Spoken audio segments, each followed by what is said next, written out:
24時からですね、ユーストリームで放送しております、中里万博のぶっ壊せコントラバス。はい、お相手を務めさせていただきます。中里万博です。お願いしまーす。今週もね、コントラバスぶっ壊したようなインパクトのある話をね、お届けできたらなと思います。さあ、世間はですね、もう夏真っ盛りですごく暑くなってまいりましたが、僕はですね、その暑なってきてですね、髪の毛が伸びたい、6ヶ月間ずっと伸ばしてて、伸ばしたい放題やったんで、ちょっとそれがね、さすがに鬱陶しなってきてですね、いつも行ってる床屋さんに、行きましたら、そこの床屋さんがね、日曜日で閉まってまして、だからね、ちょっと僕この間ね、やっぱそこの床屋さんよりちょっと安い床屋さんを探してみようと探してみたらですね、おしゃれなね美容室がね安かったんですよ。意外とその床屋さんよりも安かった。だからね、僕人生初めて、予約なしでおしゃれな美容室に行ってみたんですよ。いわゆるその店員さんも入ってきた瞬間、いらっしゃいませって言うてくる、みんな、いらっしゃいませって言うてくる、もうおしゃれな、もう店員さんもお客さんも、20代で、なんかこうね、表に貼ってる写真とかも、なんか若い女の子使ってるみたいな。で、何台もその美容室の椅子が置いてあって、常に予約いっぱいで、もう常に待ってる人らおるみたいなところのね、美容室に行ってみたんですよ。人生で初めてです、それが。初めて行ってみてね、ほんまに行ったらね、なんか荷物はロッカーに預けてくださいみたいな言われて、ロッカーみたいな。ロッカーで、普段はね、やっぱおっさん一人でやってる、切り盛りしてる床屋さんに行ってますから、ロッカーすごいなぁと思って。で、待ってたんですよ、待合室で。で、待ってたらね、中津様みたいな言われて、で、どうぞ、こちらどうぞって言われて、シャンプー台に通されたんですよ。あれ俺シャンプー断ったはずやぞと。シャンプー断ったはずやぞと。で、ちょっと値段ふっかけられて、しゃあなくちょっと確保しとかなって思ったら、頭ファーってゆすがれて、切りやすいように頭ゆすいだだけやったんですよ。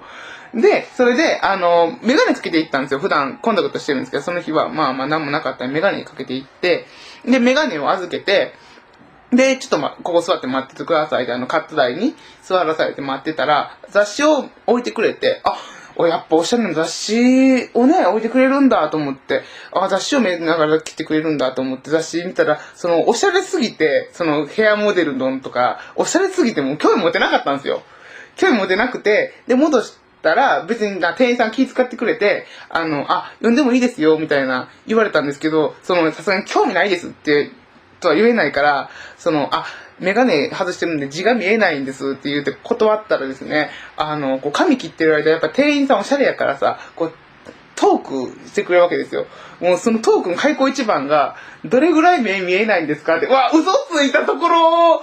掘り下げてくるんかって思いながら、そこ掘り下げてくるか、そこ広げちゃったらトークねえよって思いながら、そうですね、もう全体、この鏡とかでも、ぼやっとぼやけるぐらいですかねみたいな言うてね、どんどんこの嘘がね、嘘を広げていくわけですよ。嘘が嘘を広げていってですね、最終的に僕髪切り終わる頃にね、その店員さんは、もう自分はね、百田直樹と知り合いの小説家になってたんですよ。芸人じゃなくて。だからもう、それがもう嘘がね、なんか広がりすぎてね、なんで目悪になったんですかって、パソコンとかですね、パソコン使う仕事なんですかみたいな。なって、なんか、てんやわんやで、なんか小説家って勘違いされて、なんかね、そうなんですよ。そこの具合はちょっと、嘘つきまくってたの忘れちゃったんですけど、だから嘘がね、嘘を呼ぶから、だから僕もね、なかなかそのおしゃれな美容室にもう行けなくなっちゃってね、だからけどまず今度も行きたいんですけどね、だからぜひね、だから初めておしゃれな美容室に行ってきた話なんですけどね、何の話したらいいか分かんないっていう話なんて、要は美容室でね、だからなんかそういうね、美容室で、こんな話したらっていうおすすめのね、話があったらぜひね、コメントとか打ってもらえたらなと、すごく私は切実に思うんですね。ほんまにもう嘘の話はあかんわ。嘘の話はあかんわ。さあ、どうしたでしょうか。これの中と万博のぶっ壊せコントラバス、次回はですね、7月7日日曜日24時、七夕ですね。七夕の日にぜひ聞いてください。それではまた来週、さよなら。